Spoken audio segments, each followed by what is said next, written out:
Well, welcome back. Welcome anew to the Further Faster podcast. I'm Joseph McClendon III, and I'll be your guide, your host, and maybe even your mentor for this next little while to do exactly what the name implies, assist you in going further, faster, in becoming what we call wealthy. And around here, wealthy means to be healthy, happy, and financially abundant. And you are in for a treat today. I just actually met this amazing man about 2 weeks ago. I'll tell you about that here in just a little while. But this man, now I hope you are as well, which is maybe why you're listening to us now. I'm a firm believer in learning from OPE, other people's experiences. And this man has had some experiences, one in particular that hopefully he'll tell us about, that a fraction of the human beings that have ever been on the planet have experienced. So grab a pad and paper. You know how we roll up here. Grab a pad and paper, and I'll be right back with Dan Clark.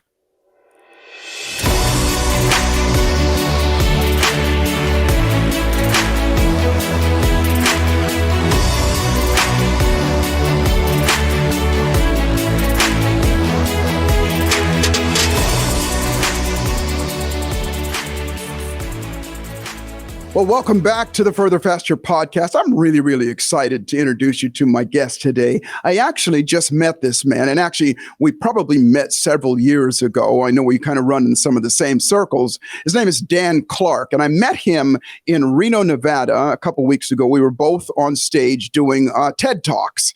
And when I heard him talk and heard about him and what he's done and what he will do, it was an absolute fit for our show to go further, faster. His name is Dan Clark, and he's the founder and CEO of an international leadership development company, a high-performance business coach, New York Times bestselling author of 35 books, international podcaster, gold record songwriter, and award-winning athlete.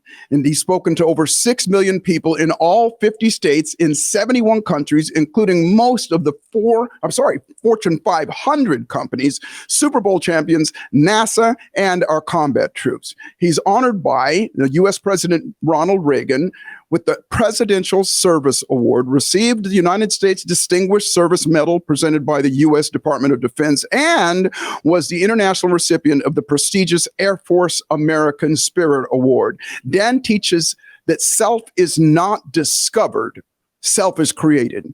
And the only person you need to be is better than the person you were yesterday. Dan Clark, welcome to Further Faster. Thank you, Joseph. You're definitely one of my heroes. I speak for millions. I first saw you as I recapped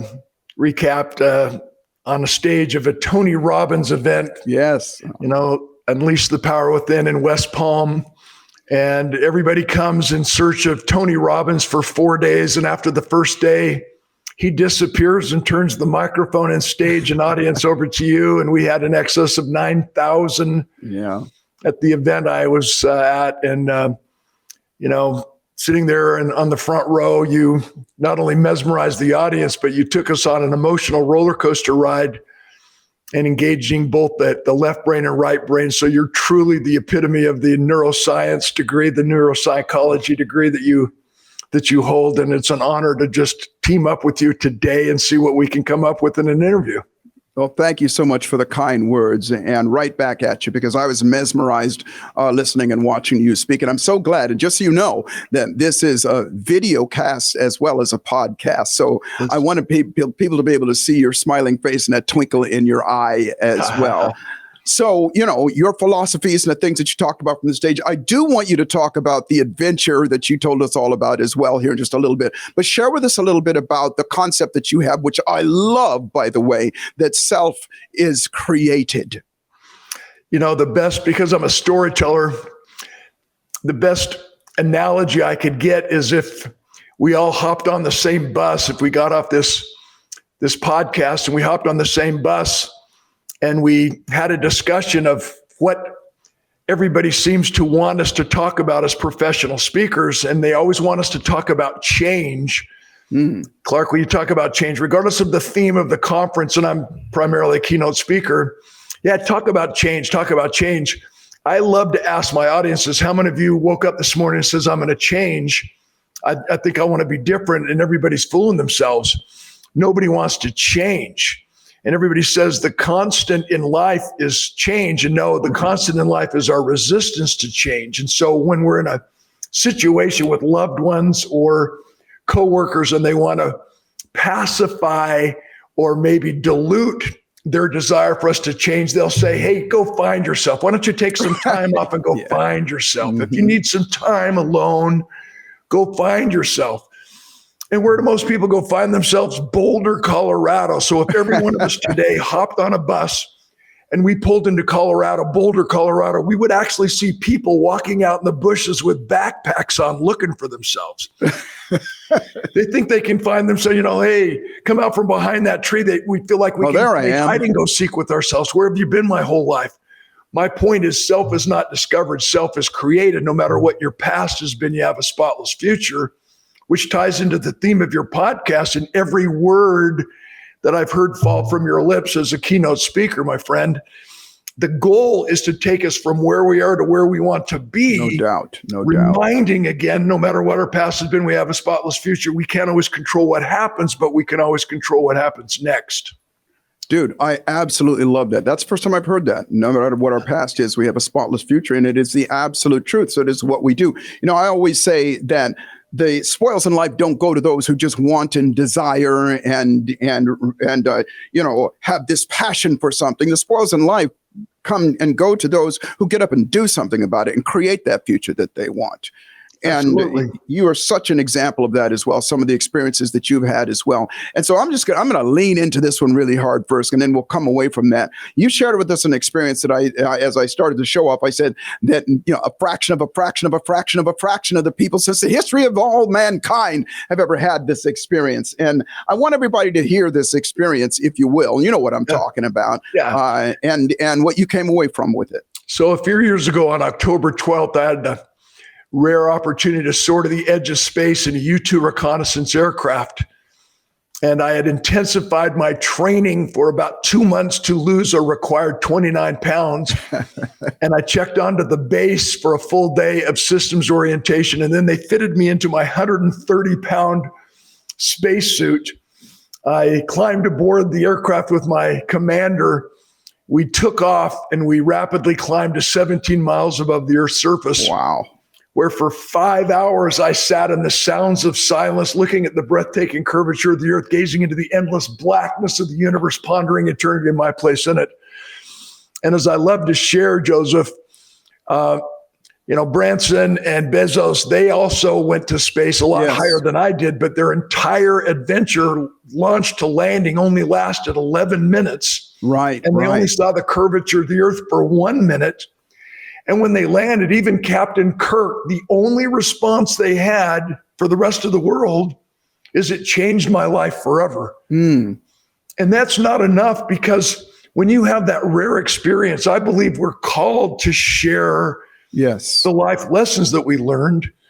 And I learned so many things because as I sat in the sounds of silence in that environment, that awe-struck environment of space, it allowed me to reminisce on some of the life lessons that I've learned from the significant emotional events in my life that I also shared in my TED Talk, but I also share with anyone within the sound of my voice.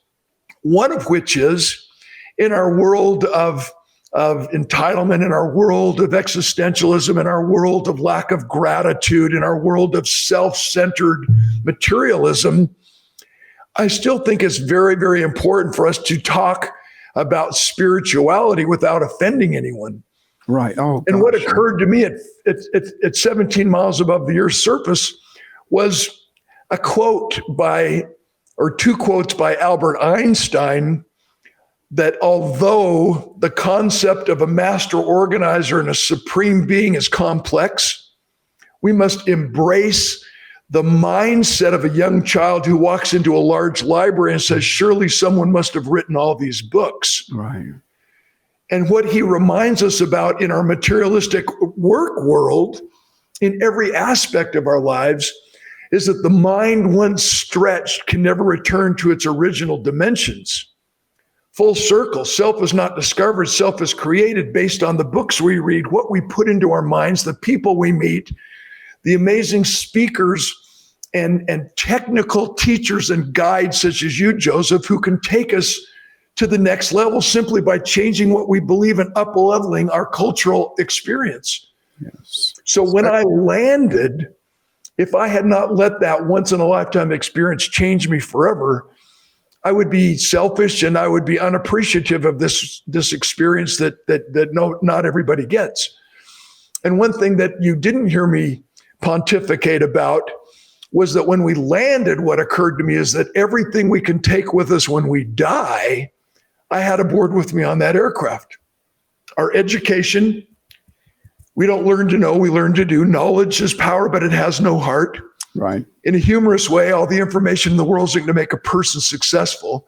It's like the guy who has 3 PhDs, one in philosophy, one in psychology, one in sociology, doesn't have a job, but at least he can explain why.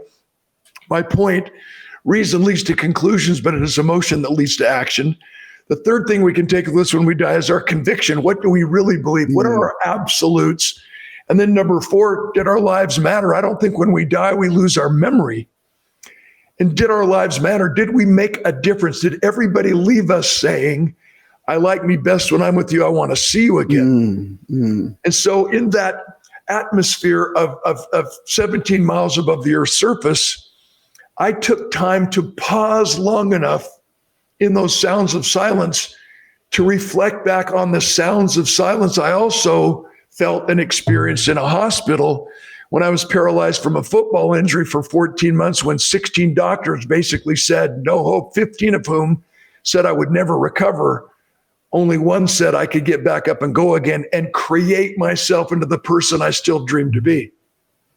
Dude, that is so spectacular. Thank you for that. And I do want to talk about that other experience as well here in a moment. But a couple of things came up from what you were saying there. And you know, most of us don't like to think of ourselves as being self-centered or ungrateful. And you said, use the word entitled. That's just, to me, a fancy word for being ungrateful. Because, and it's not intentional. I think that we are conditioned to be that way through media, through social media, through all the things that are input to us all the time, which is why, you know, I have you on this show, is because your input that people get from you, listening to you speak, listening to your experiences, listening to the things that you have learned, that's a different type of input. That's an input that enters a different part of the brain. As long as people are receptive to that, then at the very least, I always look at it like this, at the very least, you move the needle towards the positive, at the very least, a little bit. And at the very most, you're going to move it and do what you call change their lives. And I love what you said about spirituality. I feel exactly the same way. Whatever your religion, whatever your deity is, whatever it is, not believing that there's some sort of spirituality in all of this is, I heard the old saying, I don't know who said this, but it's like believing that the dictionary is a result of an explosion in a print factory. You know, That's brilliant. What I like to say is religion is for those who are afraid to go to hell. Spirituality is for those of us who have already been there. Ooh, damn! Kind of dissects the difference. And we can have both because we become the average of the 5 people we associate with the most. No doubt. It's still okay to find our fellows, our fellowship, our support system.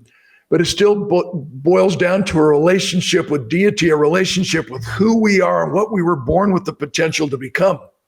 I call that being magnificent, magnifying the essence of who we are. The essence came, you know, with that spark of life when mama and daddy got together, bam, there it is. It's there. And, you know, that's, again, another reason, one of the reasons why I have you on the show is you are such an example of that through your hardships, through the joys that you've had, the experiences that you've had. The man that you are is amazing, obviously, with all the stuff. And by the way, ladies and gentlemen, I only read a portion of this man's experiences and his qualifications. If I'd have done everything, it would have taken the entire show. And the legacy part of it that you talk about, you know, I've got a little bit different. I want to run this by you, what you think about this. I believe that, you know, most of us think about legacy as being, like you said, you know, when I'm dead and gone, the saying, I hope I quote you right on this, did people say, I like being with them, I wish I was with them more, you know, when you're gone, or something to that nature. I believe that is part of it as well. But to me, legacy means just when I'm not in their presence, when I'm gone, when I'm not around, when I'm going to still live, but when people either remember consciously or unconsciously or move in a certain way because of something that I've said or an experience that I've had with them, then that's my legacy left behind as well. And you, my friend, are doing and have done such an unbelievable job on a professional level, as well as, like I said, I met you at the TED Talk and I watched what you did to quote, not ordinary people, but, people that came to just get to learn that kind of thing. And in my personal opinion, I want your opinion on this, if you would. My personal opinion is there's not enough of what you're throwing down, what you're putting out there by not enough people. You agree with me? Yeah. I love, one of my passions is to teach public speaking and storytelling. And one thing that I always ask people is, if you really want to be a public speaker, you have to ask yourself, what are you a subject matter expert Exactly. in? What life lessons have you had that have taught you life lessons worth sharing? Number two, why do you think you have to tell that story? And number three, we can't just tell our stories. What we have to do is work with a company and solve one problem that they have, and how can we serve them? So when we tell our stories and share our experiences, we do that with the intent of teaching and lifting others up so that they truly leave different than they were when they met us. And when we can focus in on the life lessons that we've learned and pause long enough at the beginning of every day or at the end of every day and analyze what we learned today that we've never learned before, number one, it validates that day. But number two, it reminds us about our moral obligation to reach out and help anyone within the sound of our voice, especially without the sound of our voice, just watching us, to lift them up, give them hope, give them a direction. I loved how you introduced yourself at the beginning of the show. You're truly a guide, because I've never seen you on stage say, do this, do this. I've always seen you say, I'm inviting you to join my mindset. I'm inviting you to join my journey. I'm inviting you to join my coaching program and learn how to neuro encode through your amazing, Train the Trainer program. And therefore, I believe that everyone has a story. But most of us who think we're afraid to speak or don't feel compelled to share that story is because we haven't taken the time to figure out what life lessons we've learned. And one of the things that you kind of came to my rescue in Reno, my friend, because in the middle of my talk, I broke down emotionally because I remember on that experience I had in the hospital while I was battling back from football injury, paralyzed for those 14 months. And afterward, you came right up to me, looked me square in the eyes, and you said, do not apologize. That is being human. That made you a better communicator. Like I said before, reason leads to conclusions, but it is emotion that leads to action. And the number one connector in the family of humanity is authenticity. That's what you share with the world, Joseph. That's what you epitomize. That's what you exemplify. And that day you came to my rescue to say, Dan, it's okay to be you. And when you were you and didn't hold back the tears, I had perhaps a greater impact on my audience because they knew that I was in the moment believing what I was saying, and that if I did it, you can too. No doubt. And I was in the audience and experiencing exactly what they were feeling. When I do something like that, matter of fact, that was such a rare experience for me because I'm, at the risk of sounding arrogant, I'm always the guy on the stage. But this time I got to sit in the audience and you moved everybody. And I truly meant what I said. And that humanness is what people need to feel more than ever now, because our lives are filled with actors. In terms of input, actors, actresses, and people that are showing us what they want us to see on social media or whatever.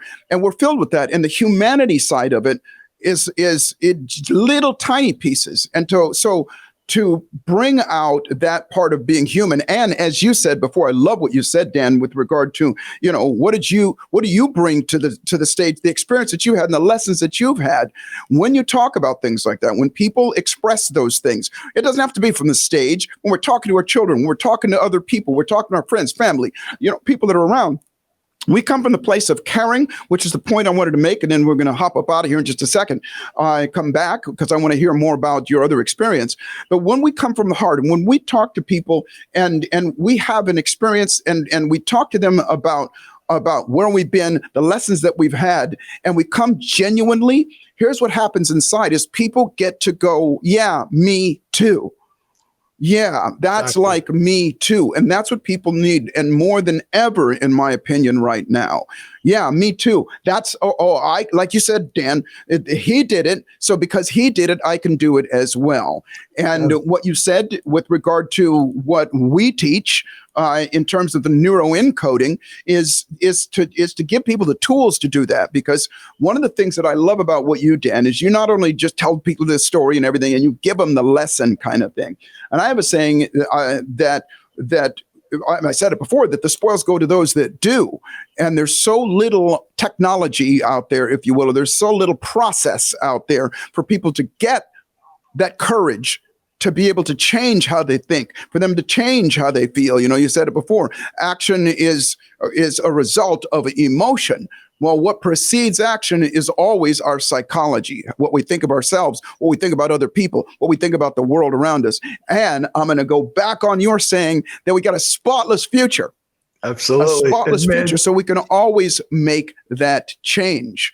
And that's the beauty of, again, it's the reason why we do this podcast. I know it's the reason why you get up and bare your soul to people and tell people things and share your stuff, is because we can help people, you know, not only create the future that they want or create that person that they want, but also share it with other people as well. So we're going to take a really short break, and we're going to be right back. And Dan, I'd like to share with us, I'd like you to share with us a little bit about the experience that you talked about before from your football injury and what you learned from that. So yes, sir. We'll be right back with Dan Clark.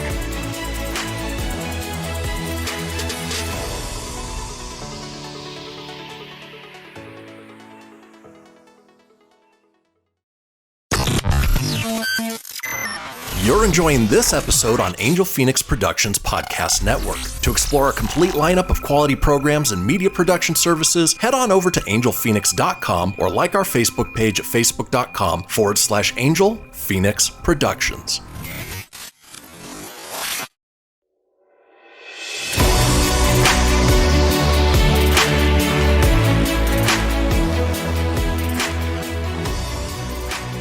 Well, welcome back to the Further Faster podcast. I am honored to have as a guest here Dan Clark, and he's been sharing us not just his experience, and what he's learned from it, but some of the lessons in life. And before we left, I asked Dan if he would share with us another experience that he had where he was injured and the lessons that he got from there. Share with us a little bit about that, Dan.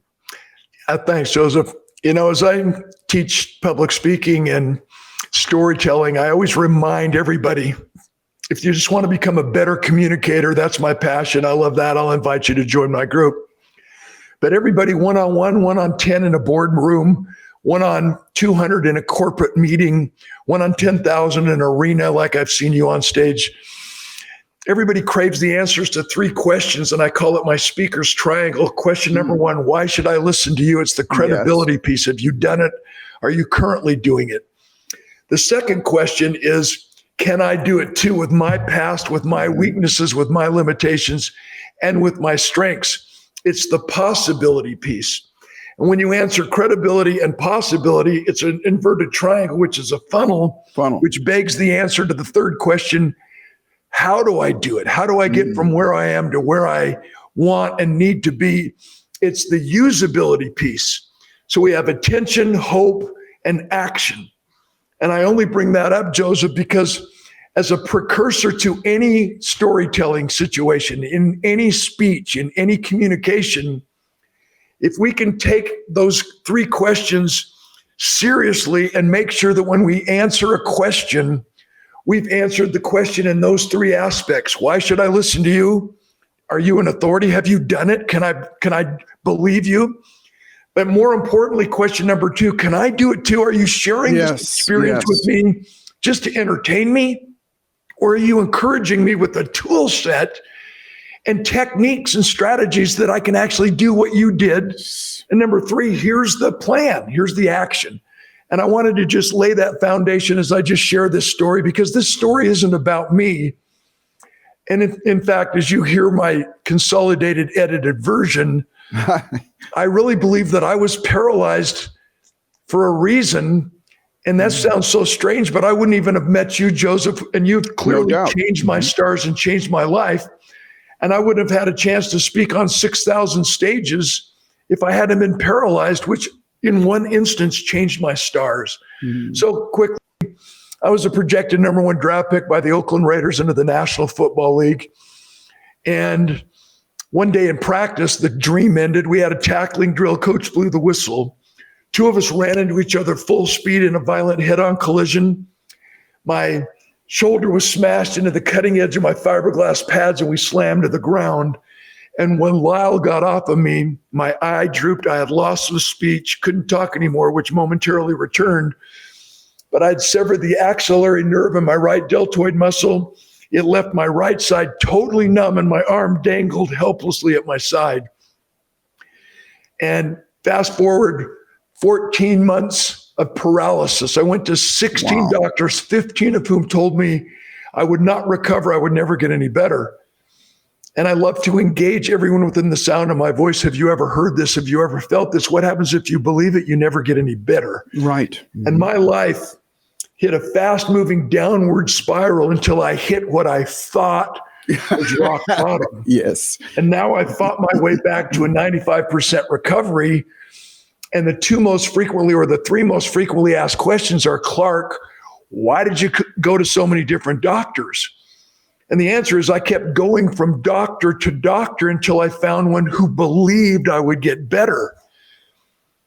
And so let's just pause that for a second to make sure people understand that, yes, I'm coming from a place of credibility, but more importantly, the steps of resiliency that you can too if you have PTS, if you've gone through the loss of a loved one, the loss of a job, a devastating divorce. It does not matter.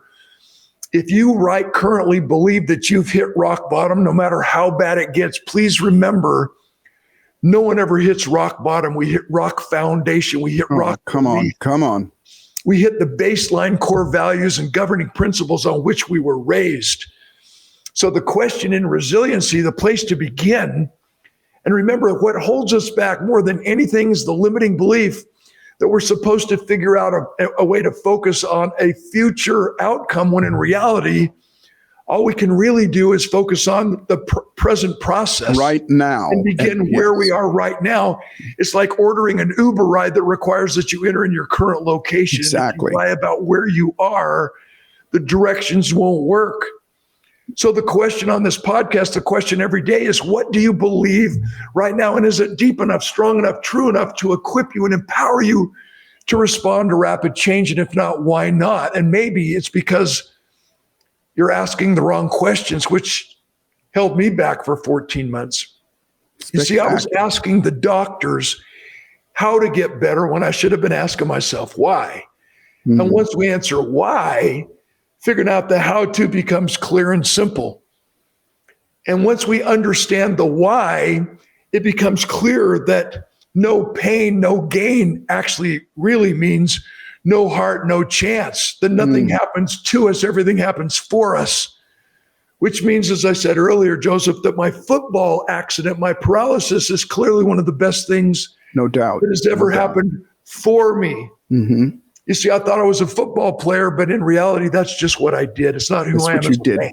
And at that when time, we identify ourselves in terms of what we do instead of who we are, we become human doings. Instead of human beings. Unacceptable of significance is what we seek.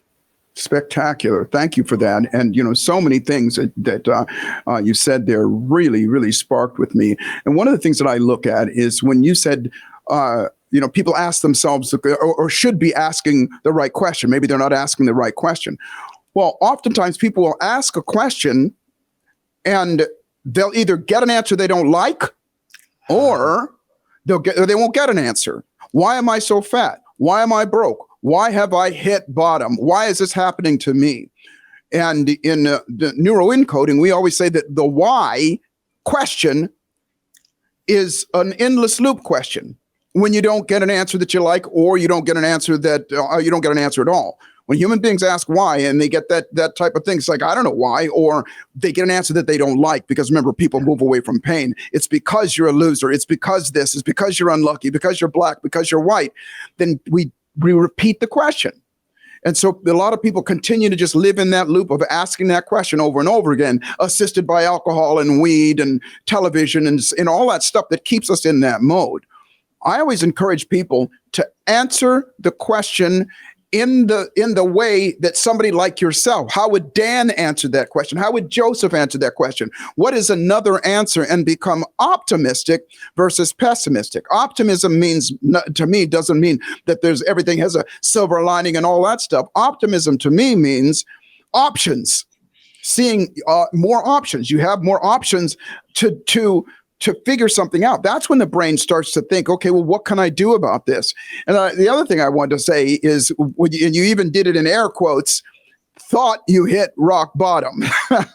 And like you said, giving it a new meaning it foundation, is a whole different thing, because then you get to go, now I got something solid to build on. And, I had those experiences myself where I thought it was the bottom. Listen, you can sail way, way past zero. You can go way past broke and be in debt, those kinds of things. Yeah. And so pain is a signal to grow, not to suffer. Absolutely. And once we learn the lesson the pain teaches us, the pain goes away. So in life, there's no mistakes, only lessons. No doubt. And I love that, because it really is. It's a signal to wake up. I always tell people there are no fearless people, but there are people who fear less. I love it. What that means is that everybody has fear. Everybody has stuff that surprises us and disappointment and things like that. But how long you stay in it, the less amount of time you stay in it, the quicker you get to that optimism, the quicker you're going to get change in yourself, change in your spirit, change in the universe around. I was asked a question a little while ago, actually a couple of days ago, and the question was, Joseph, you're always in such a great mood. When was the last time you were depressed? And I got to be honest with you, I sat there and I thought for a moment, and it was a longer pause than the interviewer felt comfortable with. And he goes, come on, you can come up with something. And I go, I got to be honest with you, I can't remember when I was depressed last. And he goes, well, everybody gets depressed. And I go, yeah, I can honestly say that that's part of being a human being, probably, when I was a child. But I've worked on myself and recognized that I've mitigated the emotion attached to it so much that I don't go back to those places. And I said, here's what I will say to you. I do get disappointed. And there is a difference. The difference is, depression is a prolonged period of time that you're experiencing hopelessness, that you're experiencing frustration, doubt, and all of those things that cortisol releases inside your body for days, weeks, sometimes years. Disappointment is short-lived. Disappointment means something happens and you snap your ass out of it. You go, okay, well, wait a minute, that has happened. What can I do? You're so profound. Where were you all those years ago? Because as I mentioned earlier, I was asked 3 frequently asked questions as I recovered from my paralysis. And the third one was, Clark, you must have been depressed. What did you do about it? And what I discovered that allowed me to kickstart my recovery, it's what kept me down for so long. And then when I finally had this illuminated understanding that you just shared, Joseph, that's when my recovery began. So it begins with belief. It continues with asking better questions, the why.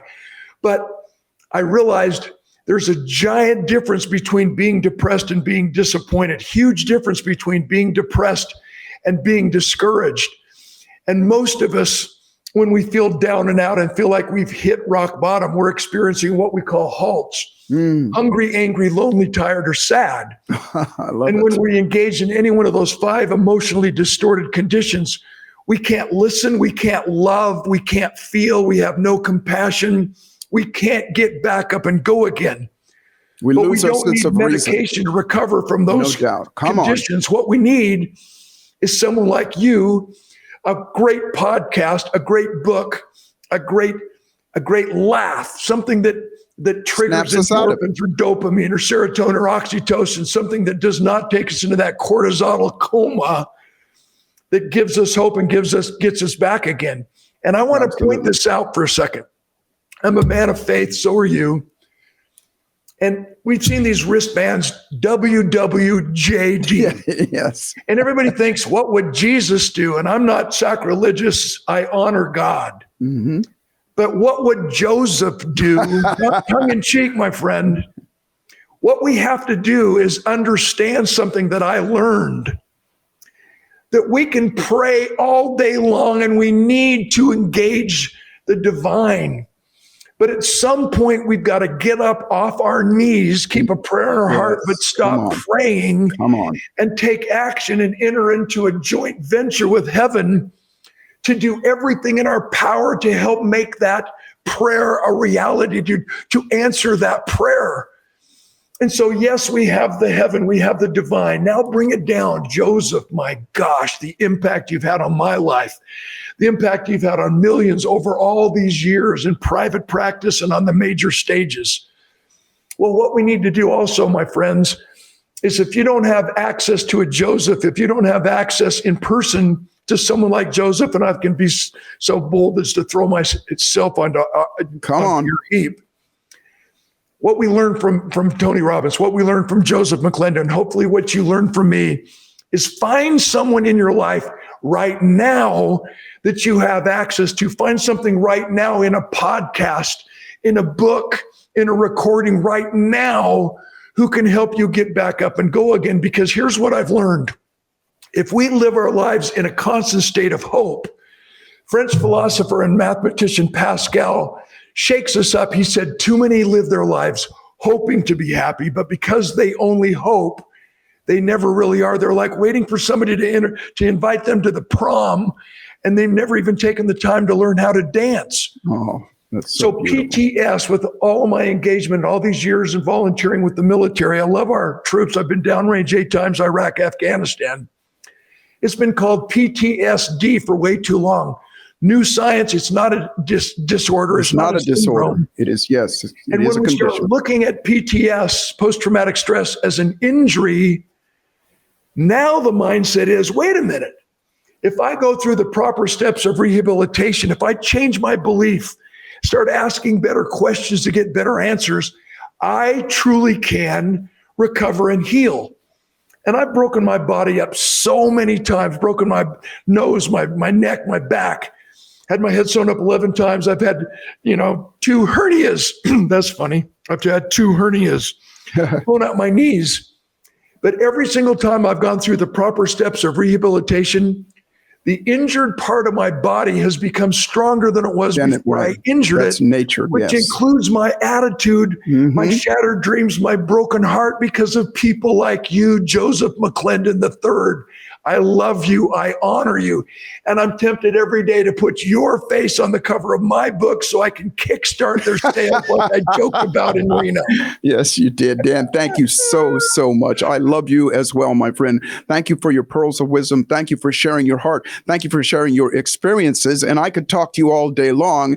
And how do people find you? How do they find your books? Where do they find you? You can go on my website, danclark.com.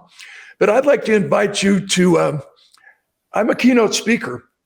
If anyone within the sound of my voice is in a decision-making position or knows someone in an event planner or a corporate CEO, HR director, I want to be your keynote speaker. But to give back to the privilege of the platform, I have a coaching program I call Speak Like a Pro. And so I want to invite you to join my free Facebook group. It's called Speak Like a Pro by Dan Clark. Or you can just directly contact me at my email, dan@danclark.com. And I can coach you up. I can help you write your speech. I can help you become that extraordinary, eloquent storyteller, making sure that your communication skills as a sales professional or as a leader or as a CEO are at the highest level possible. So please reach out to me and join my free Facebook group. You'll get DM'd. We can keep in touch, or just contact me, as I said, dan@danclark.com. And I'm not going to. I'm going to write a song about Joseph, but it's tough on me, my friend, because I don't know what rhymes with stud muffin hunk of I'll work on that as well, but I don't think there is one. So maybe we can write that song together about both of us. Sure. Well, listen, Dan, thank you so much. And everybody, don't take that as a suggestion. As he said before, it's the doers that make things happen. That's how you keep that spotless future. Look him up, find him, use this man like a $3 rented mule. And I look forward to doing more of this, Dan. And remember, everybody, that life is always exactly what you dare to make it. And fortune favors the bold. So the trick to life is to boldly step up and dare to make your life magnificent. I'm Joseph McClendon III, and my guest has been Dan Clark. Look him up, find him, and I'll see you at the top.